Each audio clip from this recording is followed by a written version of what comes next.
The blizzard had been raging for 3 days when Maria Santos felt the first sharp pain in her back. She pressed her hand against the cabin wall, breathing hard through the contraction. Outside, the wind howled like a wounded animal, and snow piled against the windows until the world disappeared into white. Her husband Carlos had left 2 weeks ago to drive cattle to the winter pasture. He should have been back by now. The radio crackled with static when she tried to reach the neighbors, and the phone lines had gone down on the first day of the storm. Maria was alone, 37 years old, 8 months pregnant, with nothing but canned beans and dried meat to keep her alive. Another pain shot through her belly, stronger this time. She counted the seconds until it passed, then made her way to the bedroom. The baby wasn't supposed to come for another month, but Bobby's didn't follow schedules, especially not in February storms that turned the Colorado mountains into frozen wilderness. Maria had delivered 3 children before this one, but always with help. Always with Carlos holding her hand and the midwife from town talking her through each push. Now she gathered towels and boiled water on the wood stove, her movements quick and practiced despite the fear growing in her chest. The labor lasted 14 hours. Maria bit down on a leather belt to keep from screaming, not wanting to waste energy. She delivered the baby herself, catching the tiny girl in her own hands as another contraction shook her body. The baby was small but healthy, her cries sharp and angry in the cold cabin air. Maria cleaned her daughter with trembling fingers, wrapping her in every soft thing she could find. She named her Alina, after her own mother, and held her close while the storm continued to rage outside. For 2 days, they stayed warm by the fire, Maria eating what little food remained and trying to nurse the baby with her own weakening body. On the 3rd day, the cabin ran out of firewood. Maria had been too weak to chop more wood after the birth. The fire died to embers, then to cold ash. Ice began forming on the windows from the inside. Alina's lips turned blue despite the blankets wrapped around her. Maria knew they would freeze to death before Carlos returned, if he was even alive to return at all. She made the decision at dawn on the 4th day. The storm had weakened slightly, and she could see maybe 50 feet through the blowing snow. The nearest neighbor lived 3 miles down the mountain road, but the road was buried under 6 feet of snow. Maria would have to cross country, through pine forests and across frozen streams, carrying a 4-day-old baby. Maria dressed in every piece of clothing she owned. Long underwear, wool pants, 2 sweaters, Carlos's heavy coat that hung past her knees.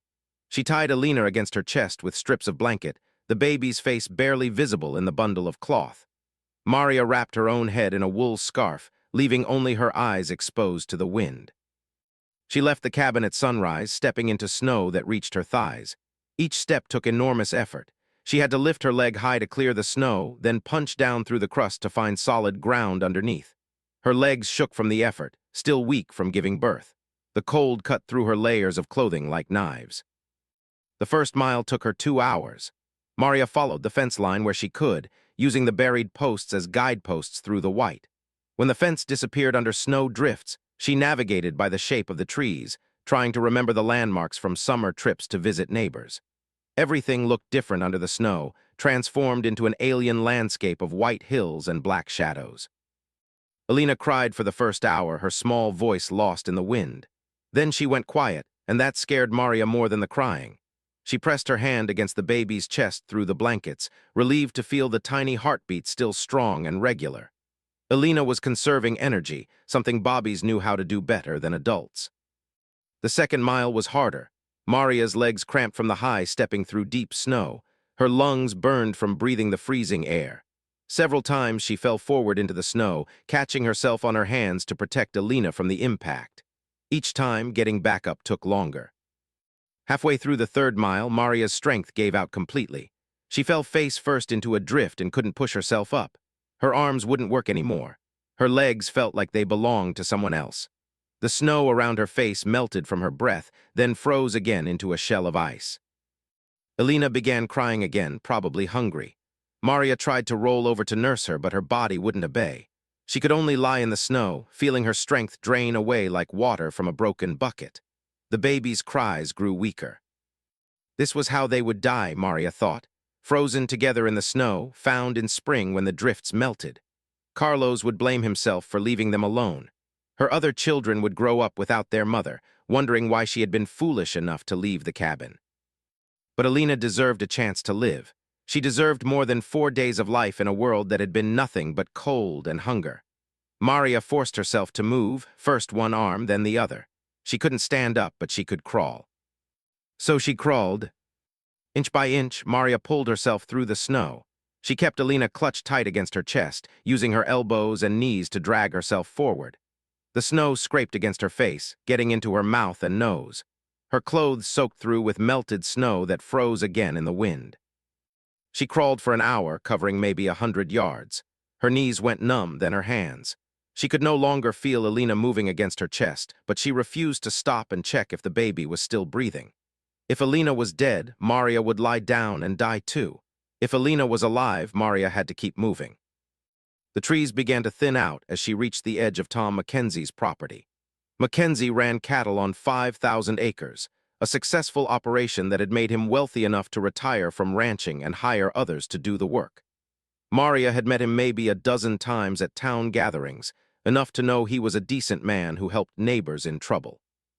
His house sat on a hill overlooking the valley, a large log structure with a green metal roof and wide windows facing south. Smoke rose from the chimney, which meant people were inside, warm and safe.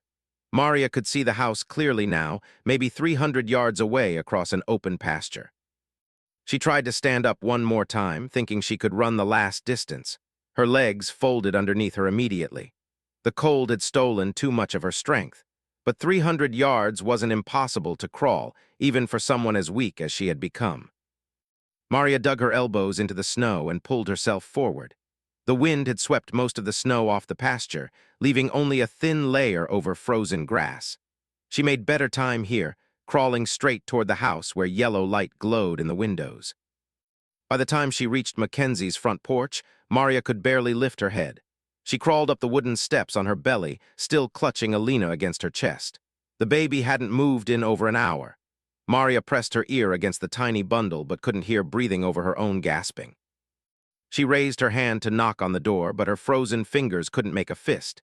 Instead, she scratched at the wood with her fingernails, making a sound like a mouse in the walls.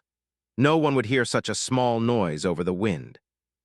Maria gathered the last of her strength and threw her whole body against the door.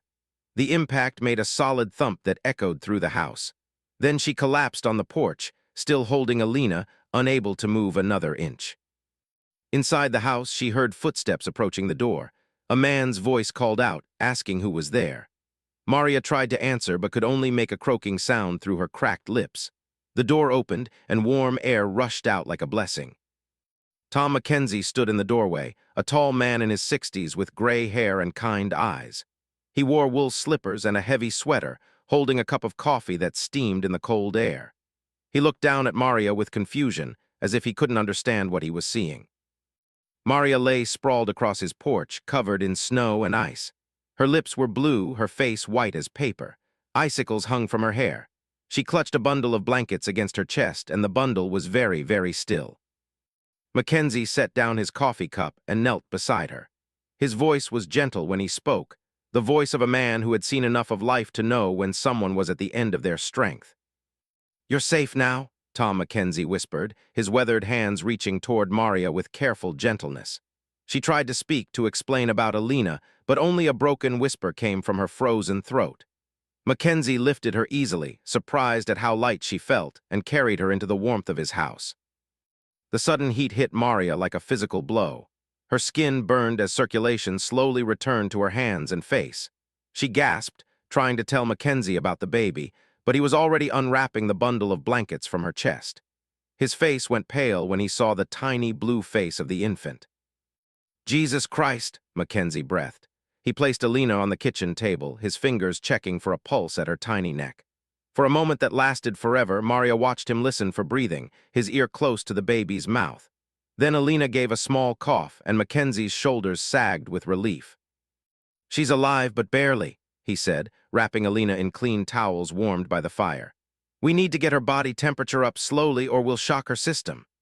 Mackenzie had raised cattle for 40 years and knew about warming frozen calves, but this was a human baby, impossibly small and fragile. Maria tried to sit up, but Mackenzie gently pushed her back down on the couch. "You're in shock yourself," he told her.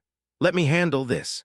He brought warm blankets and began the slow process of thawing out her frozen clothing, cutting away the ice-crusted fabric with kitchen scissors when it wouldn't come off any other way. Mackenzie worked with the efficiency of a man who had spent decades dealing with emergencies on isolated ranch land. He wrapped Maria in dry blankets, gave her small sips of warm broth, and checked her extremities for frostbite. Her fingers were white and numb, but they would heal. Her toes were worse, blackened at the tips where the cold had killed tissue. "What's your name?" Mackenzie asked gently. Maria managed to whisper her name and explain about Carlos being gone, about the storm, about running out of firewood. Mackenzie nodded, not asking unnecessary questions while she struggled to speak through her damaged throat. Alina lay in a basket near the fire, wrapped in heated towels that Mackenzie changed every few minutes. The baby's color was improving from blue to pale pink, and her breathing grew stronger. She opened her eyes once, unfocused but alert, then fell back into exhausted sleep. Mackenzie's wife, Sarah, arrived home from town just as the sun was setting. She was a retired nurse who had worked in emergency rooms for 30 years before moving to the mountains.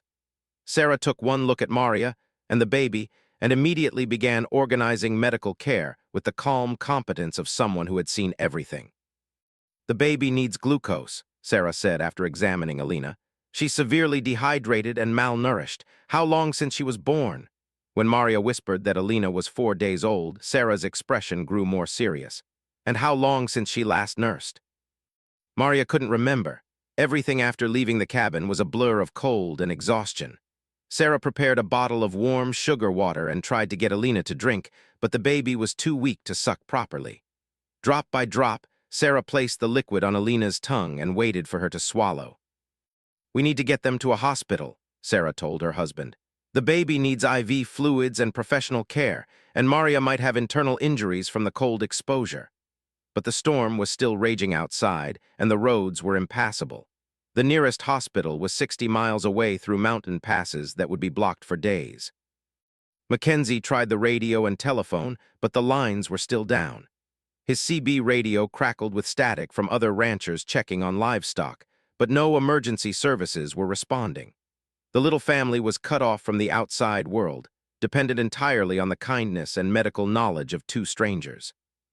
Sarah worked through the night to stabilize Alina. She used a heating pad to keep the baby's temperature stable and continued feeding her sugar water drop by drop. By morning, Alina was strong enough to cry when she was hungry, which Sarah said was a very good sign. Crying meant her brain was functioning normally despite the hypothermia. Maria slept for 16 hours, waking occasionally when Sarah checked her pulse and temperature. Her body was healing from the trauma of childbirth and exposure, but slowly. Her frostbitten toes would need weeks to heal properly, and she had lost dangerous amounts of weight during the ordeal. On the second day, the storm finally began to weaken. Mackenzie spent hours digging out his truck and clearing a path to the main road. The snow was still falling, but lightly now, and the wind had died to occasional gusts. If the weather held, he might be able to drive Maria and Alina to the hospital. But as Mackenzie worked outside, Alina took a turn for the worse. She developed a fever and began breathing rapidly, her tiny chest working too hard to get oxygen. Sarah recognized the symptoms of pneumonia, probably caused by inhaling cold air during the journey through the snow. "We can't wait for the roads to clear," Sarah told her husband when he came inside. "This baby needs antibiotics and oxygen therapy. She needs them today, or she's going to die." Mackenzie looked at the narrow mountain road, still buried under 4 feet of snow in places, and made a decision that would risk all their lives.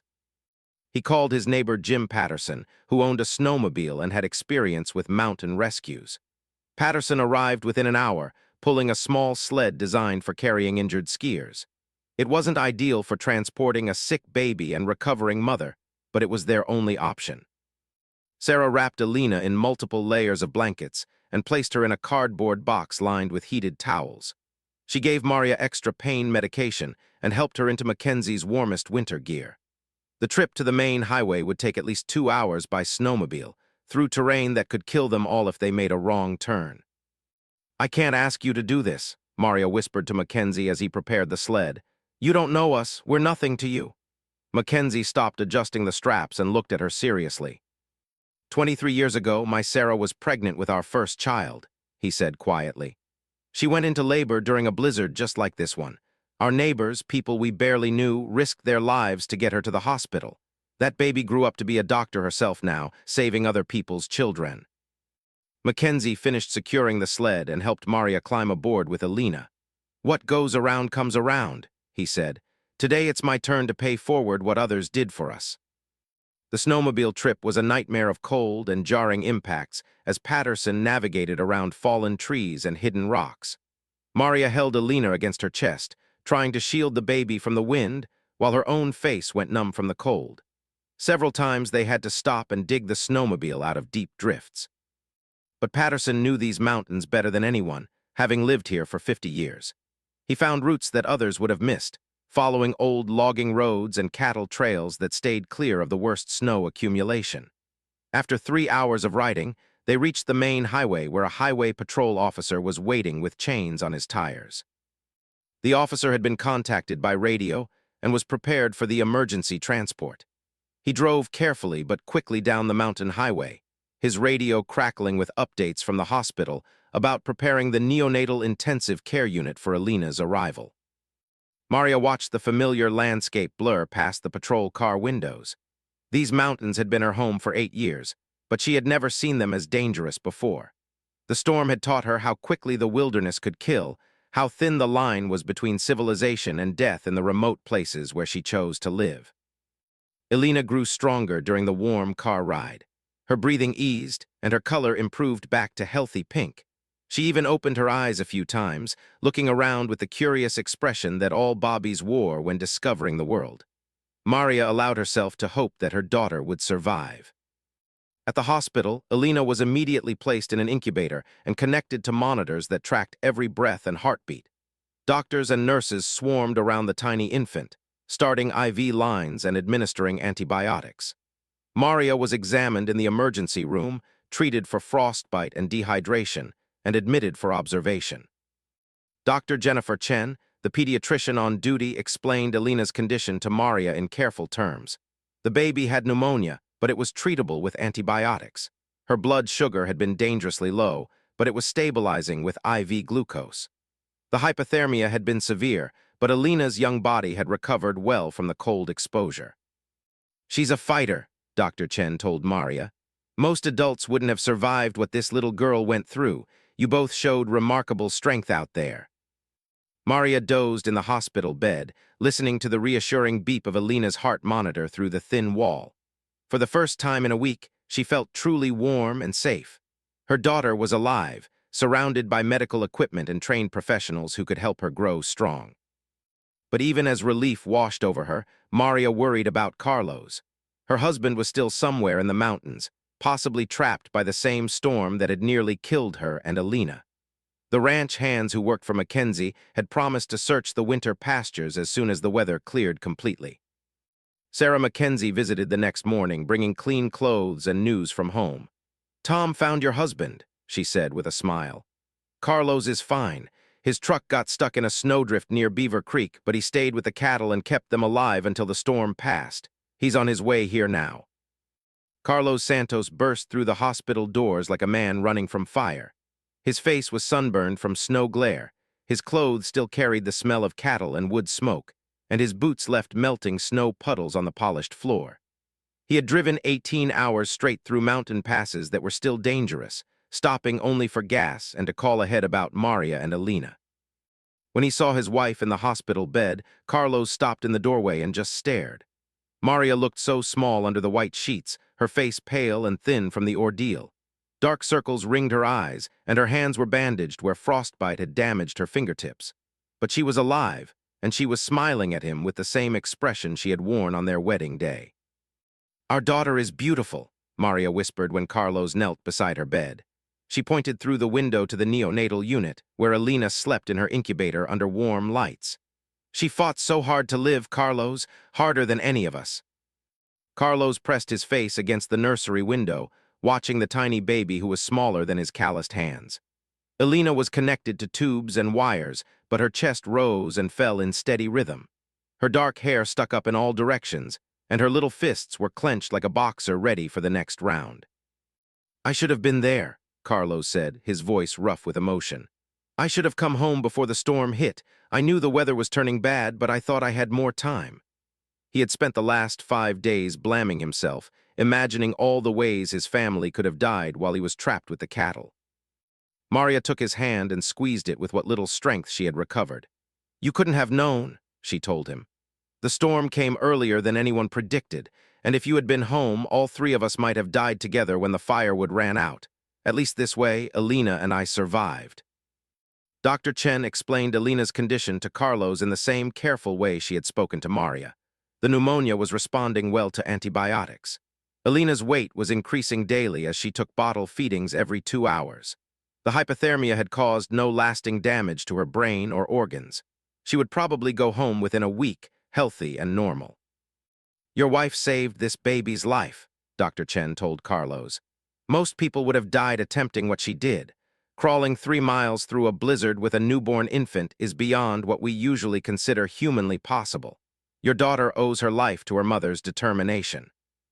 Carlos spent that night in the chair beside Maria's bed, holding her hand and listening to Alina's steady breathing through the nursery monitor. He told Maria about the 5 days he had spent trapped with the cattle, how he had burned fence posts to keep warm and melted snow for drinking water. The cattle had huddled together for warmth, and Carlos had slept pressed against their bodies to avoid freezing. I kept thinking about you alone in the cabin, Carlos said.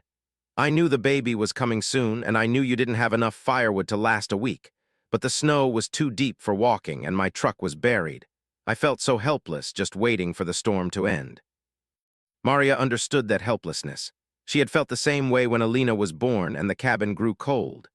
Both she and Carlos had been trapped by the same storm, making impossible decisions to keep the people they loved alive. The difference was that Maria had been able to act, while Carlos had been forced to wait and worry. Tom Mackenzie visited the next afternoon, bringing flowers for Maria and a small stuffed lamb for Alina.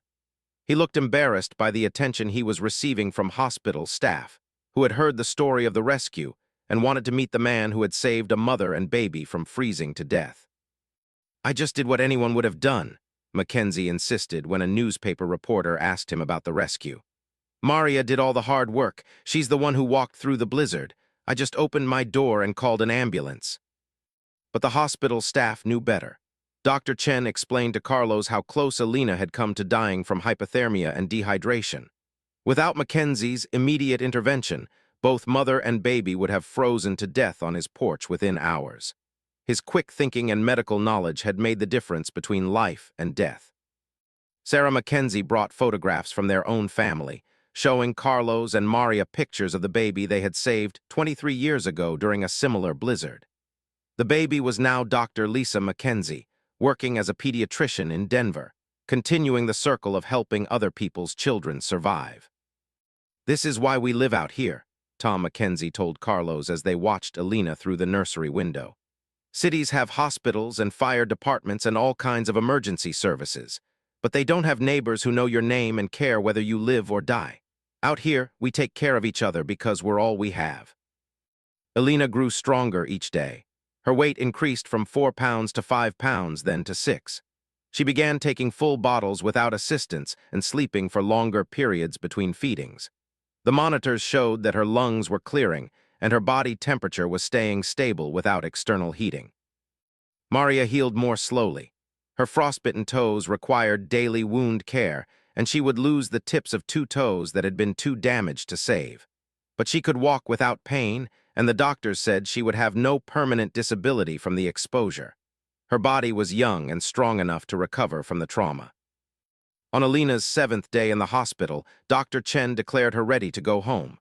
The baby had gained enough weight to regulate her own body temperature, and her pneumonia had completely cleared. She was nursing successfully from Maria and sleeping through the night like any normal newborn.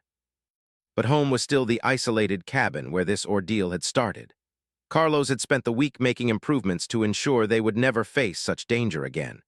He installed a backup heating system powered by propane, stockpiled enough firewood to last 2 months, and bought a satellite phone that would work even when regular phone lines were down.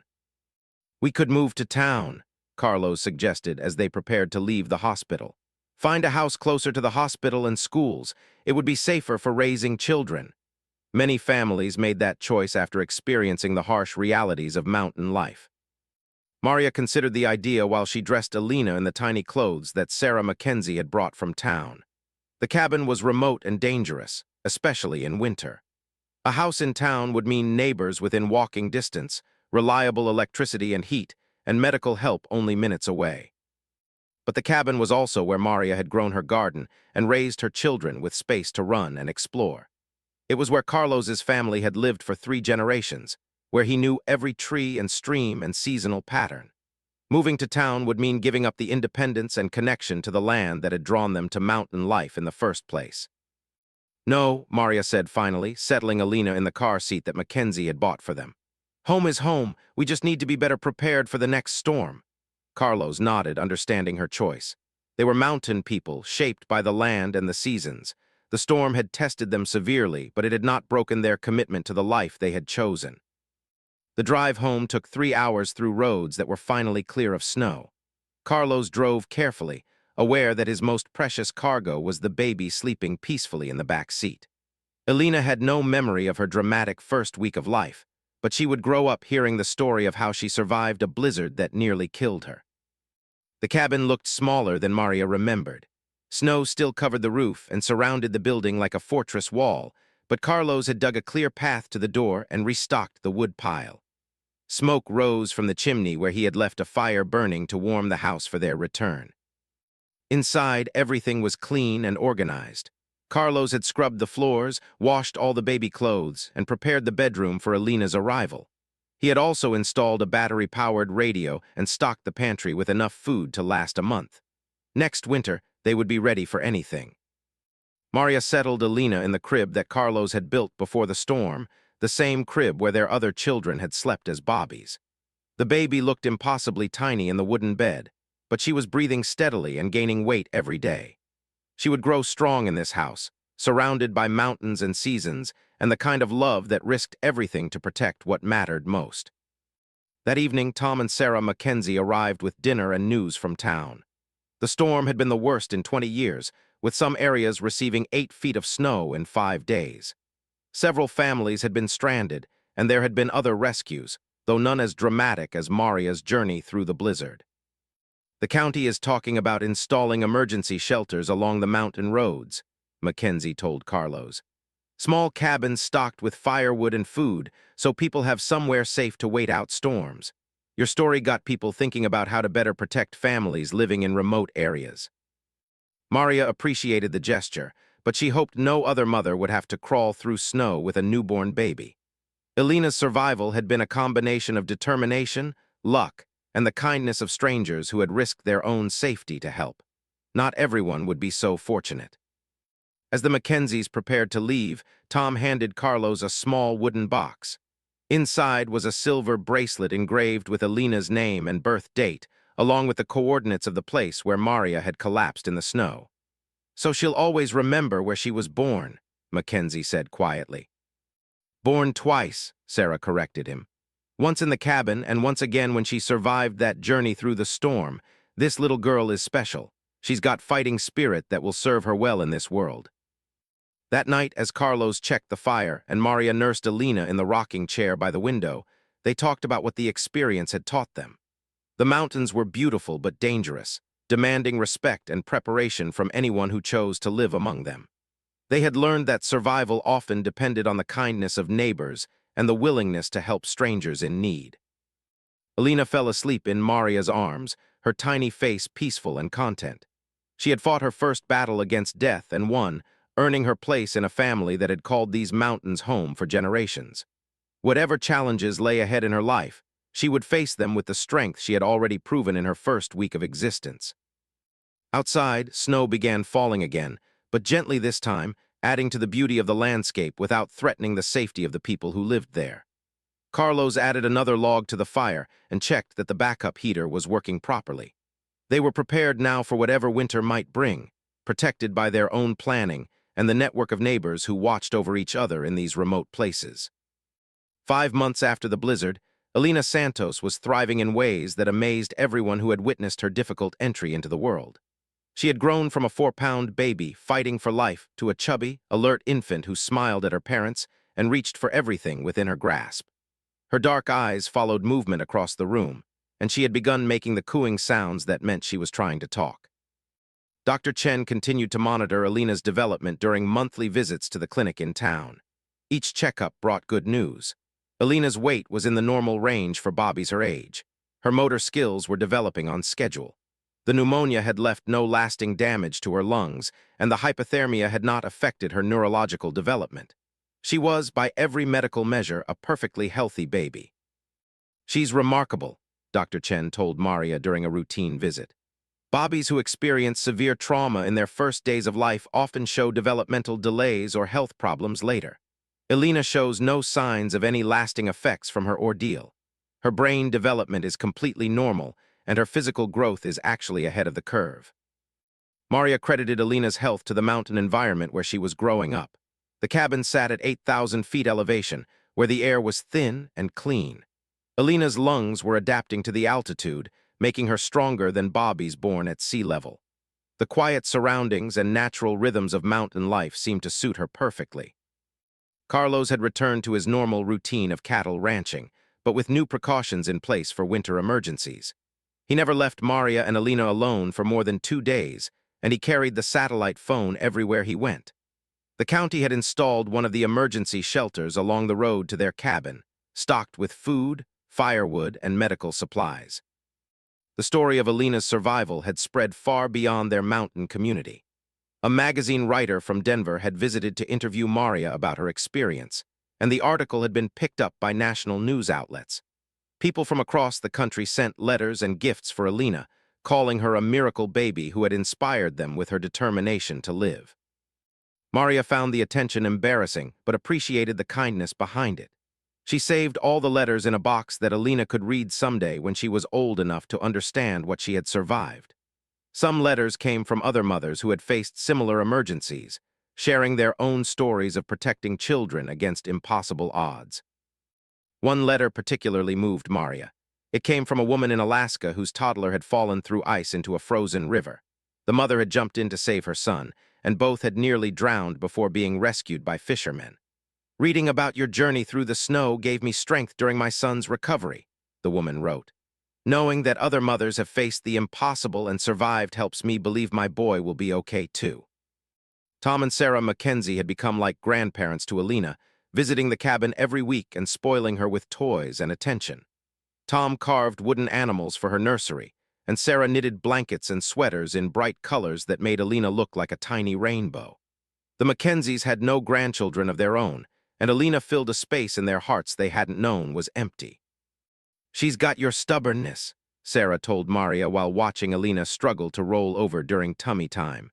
"She doesn't give up when something is hard. That's going to serve her well as she grows up in these mountains." Alina's older siblings had adjusted well to having a baby sister with such a dramatic origin story. Her brother Miguel, age 12, told everyone at school about Alina's survival, embellishing the details until she sounded like a superhero baby who could survive anything. Her sister Rosa, age 10, helped with feeding and diaper changes, proud to be trusted with caring for someone so special. "Will Alina be stronger than other kids because of what happened to her?" Miguel asked Carlos during one of their evening talks by the fire. Children often thought that surviving something difficult gave you superpowers, like characters in the comic books Miguel loved to read. Carlos considered the question seriously before answering. "Alina won't be physically stronger because of the cold," he explained. "But she might be emotionally stronger. She's already proven she can survive things that would defeat most people. That kind of experience teaches you not to give up when life gets difficult." As summer arrived and the snow melted from the high peaks, Maria began taking Alina on walks through the meadows around their cabin. The baby loved being outside, watching the movement of clouds across the sky and listening to the sounds of wind through the pine trees. She would fall asleep in her carrier while Maria worked in the garden, content with the warmth of sunshine on her face. The garden grew well that year, producing more vegetables than Maria had ever harvested before. She canned tomatoes and beans and pickled cucumbers, determined to be better prepared for winter isolation. Carlos cut and split enough firewood to last 3 months, stacking it in neat rows under a metal roof that would keep it dry through any storm. Alina's first summer was filled with visitors who wanted to meet the baby who had survived the blizzard. Neighbors from throughout the valley stopped by with gifts and stories, turning the Santos cabin into an informal gathering place for the mountain community. Alina seemed to enjoy the attention, smiling and gurgling at strangers with the confidence of a baby who had never known anything but love and protection. Dr. Jennifer Mackenzie, Tom and Sarah's daughter, visited during her vacation from her pediatric practice in Denver. She examined Alina with professional thoroughness and declared her completely healthy and developmentally advanced for her age. "She's going to be a strong child," Dr. Mackenzie told Maria. "Not just physically, but mentally and emotionally. Children who survive trauma in early infancy often develop exceptional resilience." As autumn approached and the aspen trees began turning golden, Maria reflected on how much their lives had changed since Alina's birth. The storm had tested every assumption they held about safety and preparedness. It had shown them how quickly their isolated life could become dangerous, but it had also demonstrated the strength of the community that surrounded them. The cabin felt different now, too. Carlos had made practical improvements for safety, but there were also subtle changes in how the family lived together. They appreciated warmth more, never taking the comfort of their fireplace for granted. They valued their neighbors differently, understanding how much their survival depended on the kindness of people like the Mackenzies. Alina's 6-month birthday fell on a crisp September day when the first snow was already visible on the highest peaks.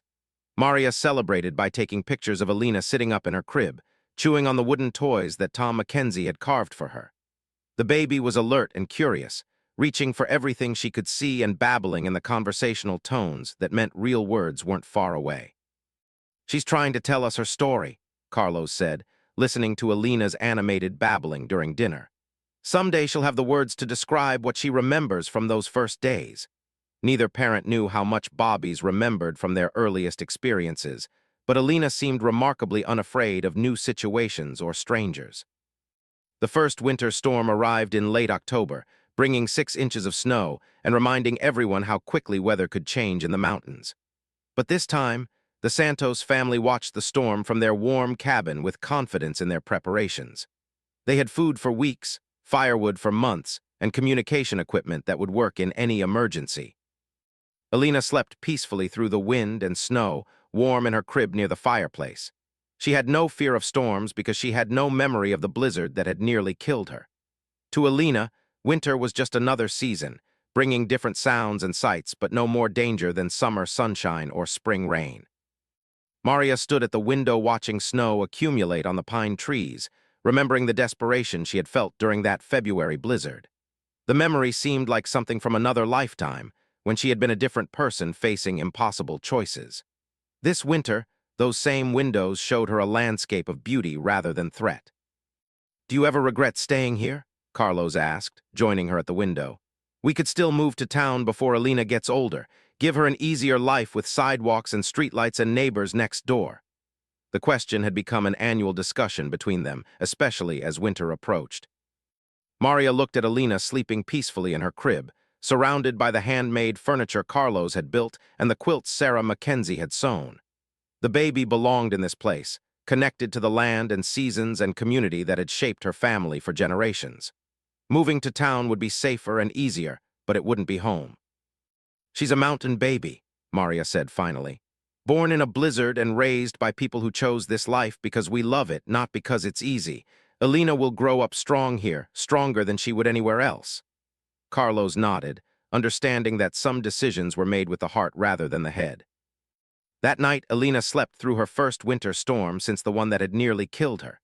She dreamed baby dreams about colors and voices and the warm safety of her parents' arms.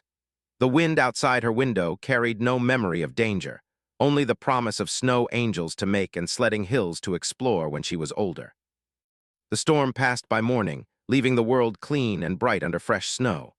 Alina woke to sunlight streaming through her bedroom window, ready for another day of growing stronger in the place where she had fought her first battle against death and won.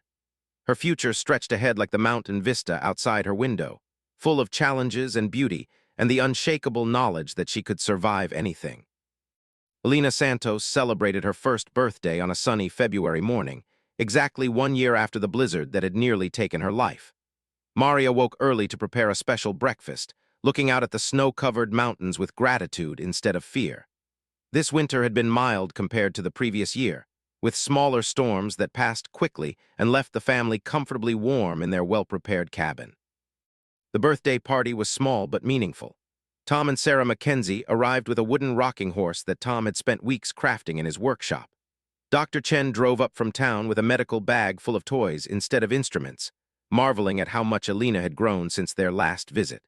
Carlos's parents came from the valley below, bringing homemade tortillas and stories about Alina's father's own childhood in these same mountains.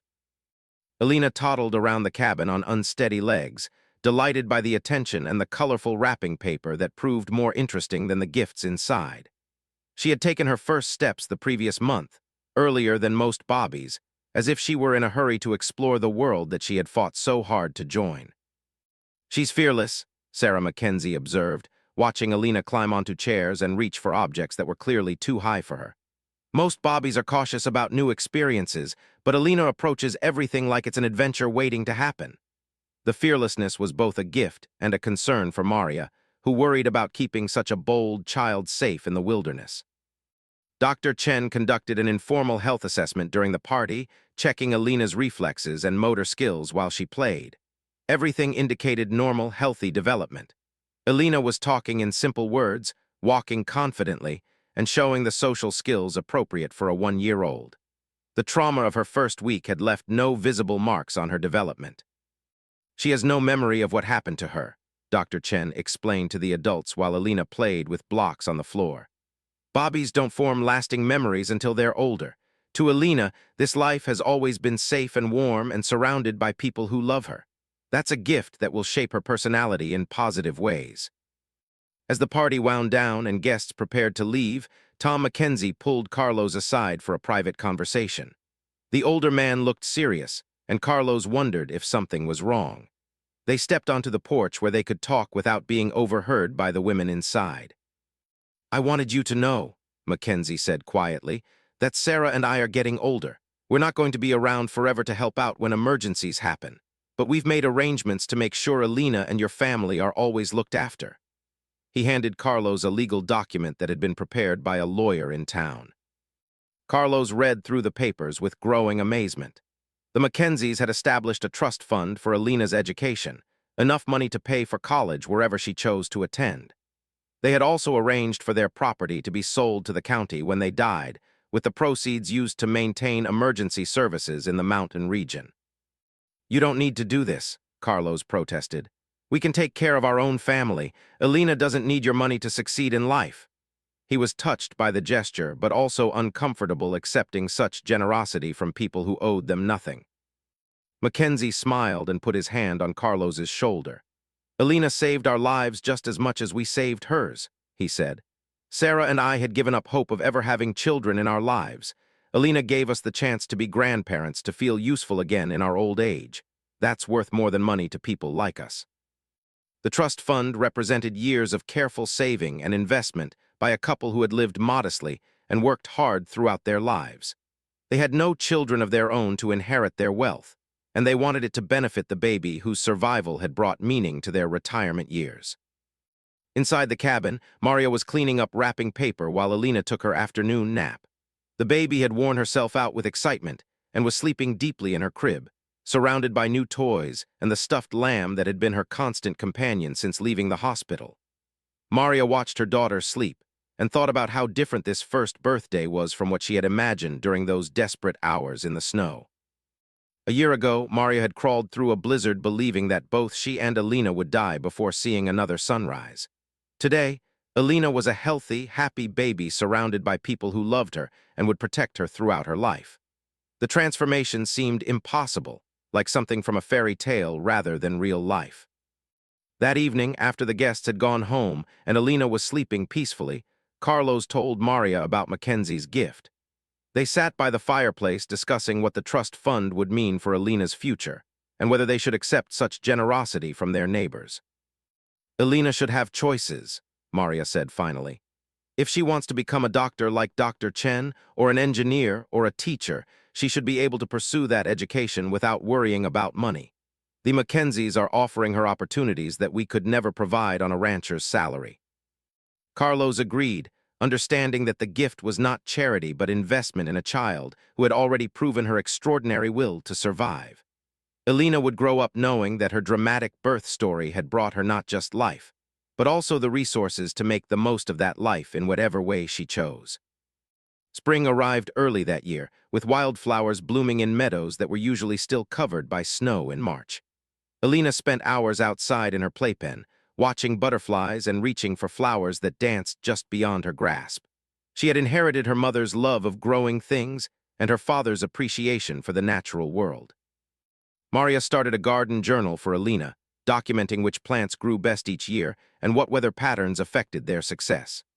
Someday, when Elena was older, she would inherit this knowledge along with the land itself. The journal would help her understand the rhythms of mountain farming and the careful planning required to live successfully in such an isolated place. Elena's second winter passed without major storms, but Maria remained vigilant about emergency preparations. The cabin now had backup systems for heating, communication, and food storage that would allow them to survive even longer periods of isolation. Elena would grow up with the security of knowing that her parents had learned from their experience and would never again be caught unprepared. By the time Elena turned 2, she was speaking in full sentences and helping with simple chores around the cabin. She fed chickens with Maria and helped Carlos stack firewood, treating work as play and learning the skills she would need as a mountain child. Her vocabulary included words like blizzard and rescue, but to her, they were just family stories rather than traumatic memories. The Mackenzies aged gracefully, remaining active in Elena's life while gradually reducing their own physical activities. Tom still carved toys for her birthdays, and Sarah continued knitting sweaters that Elena would outgrow within months. They became the grandparents that Elena would never have otherwise had, creating bonds that enriched everyone's lives. Elena's older siblings took pride in their sister's dramatic origin story, embellishing it for friends at school until Elena sounded like a mythical character who could survive any disaster. Miguel drew pictures of Elena crawling through snow with a cape like a superhero, while Rosa wrote school reports about how brave their family was during emergencies. Dr. Chen continued monitoring Elena's development through regular checkups, documenting her progress for medical journals interested in how children recover from severe early trauma. Elena consistently scored above average on developmental tests, showing no lasting effects from her difficult first days of life. "She's going to be exceptional," Dr. Chen told Maria during Elena's 3rd birthday checkup. "Not because of what happened to her, but because of how your family responded to it. Elena has grown up surrounded by people who demonstrated that love can overcome any obstacle. That kind of early experience creates children who believe they can accomplish anything." Elena's 3rd birthday party was larger than previous celebrations, with neighbors from throughout the mountain region joining the Mackenzies, an extended family. The little girl who had nearly died in a blizzard was now the center of a community that had rallied to save her and continued to celebrate her existence. As Elena played with friends from other mountain families, Maria reflected on how the storm that had threatened to destroy their family had actually strengthened the bonds that connected them to their neighbors and their land. Elena would grow up knowing that she belonged to something larger than her immediate family, part of a community that took care of its own. The trust fund established by the Mackenzies continued growing through careful investment, accumulating enough money to pay for Elena's education at any university she might choose to attend. But more importantly, it represented the love and hope that an entire community had invested in one small girl who had proven that the human spirit could survive anything. Elena Santos had been born twice, first in a cabin during a blizzard and again when she survived the journey that nearly killed her. Each birthday would remind her family of how precious life was and how quickly it could be lost without the courage to fight for it and the kindness of strangers willing to risk everything to help. The mountains that had once threatened Elena's life would become the source of her strength, teaching her that beauty and danger existed side by side in the natural world. She would grow up understanding that survival required both careful preparation and the willingness to help others when they faced their own impossible circumstances. As Elena blew out 3 candles on her birthday cake, surrounded by people who loved her and would always protect her, Maria whispered a prayer of gratitude for the blizzard that had nearly taken her daughter's life, but had ultimately brought so many blessings to their family. Some gifts came wrapped in hardship, but they were still gifts worth receiving.